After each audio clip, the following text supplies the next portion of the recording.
Hello, and good morning, good afternoon, good evening, wherever you are.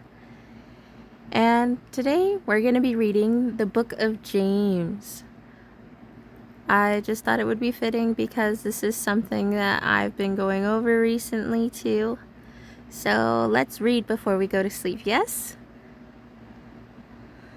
So, James 1. This is in the ESV, by the way. Greeting. James, a servant of God and of the Lord Jesus Christ, to the 12 tribes in the dispersion, greetings.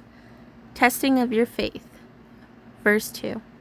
Count it all joy, my brothers, when you meet trials of various kinds, for you know that the testing of your faith produces steadfastness, and let steadfastness have its full effect, that you may be perfect and complete, lacking in nothing.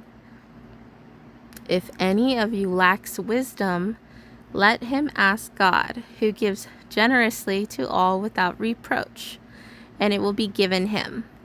But let him ask in faith, with no doubting, for the one who doubts is like a wave of the sea that is driven and tossed by the wind. Verse 7. For that person must not suppose that he will receive anything from the Lord. He is a double-minded man, unstable in all his ways.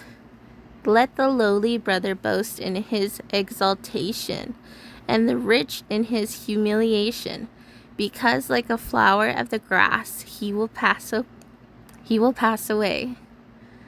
For the sun rises with its scorching heat and withers the grass. Its flower falls, and its beauty perishes. So also will the rich man fade away in the midst of his pursuits.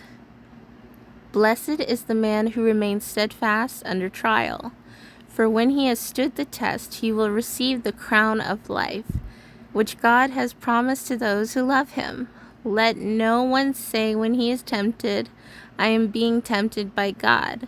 For God cannot be tempted with evil, and he himself tempts no one. But each person is tempted when he is lured and enticed by his own desire. Then desire, when it has conceived, gives birth to sin. And sin, when it is fully grown, brings forth death. Verse 16. Do not be deceived, my beloved brothers.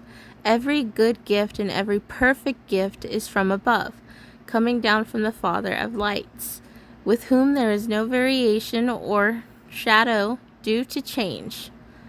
Of his own will he brought us forth by the word of truth, that we should be a kind of first fruits of his creatures.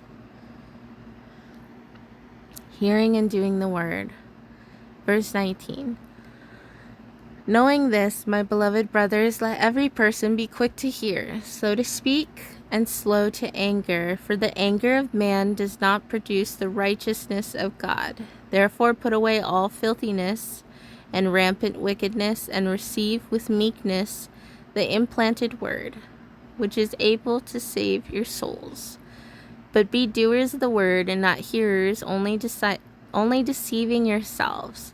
For if anyone is a hearer of the word and not a doer, he is like a man who looks intently at his natural face in a mirror.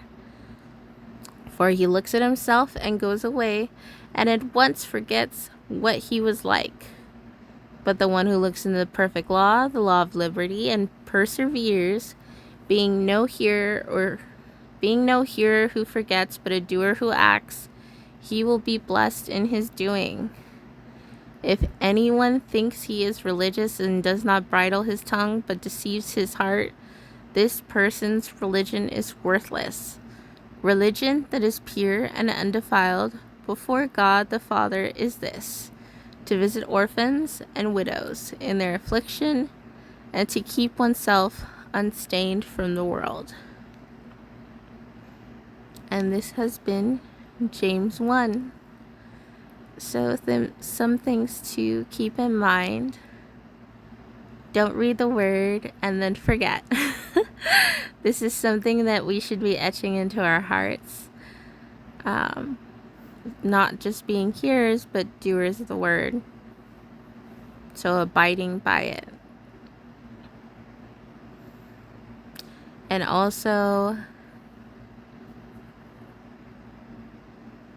being slow to speak, slow to anger, and quick to hear. Right? Because we produce unrighteous anger. When there's an argument, maybe it's petty, maybe someone ate the last yogurt, I don't know. But but there's like a difference between unrighteous anger and then righteous anger. So like maybe getting upset or angry on behalf of the weak and defenseless, compared to an argument about who needs to take out the trash or who ate the last yogurt,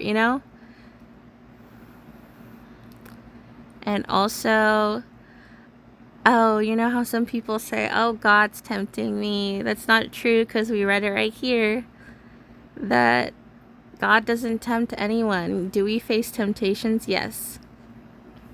But we're enticed by our own desire. Anyways, just those are some key points. Just ruminate on this. Soak in it. And yeah, this has been James 1.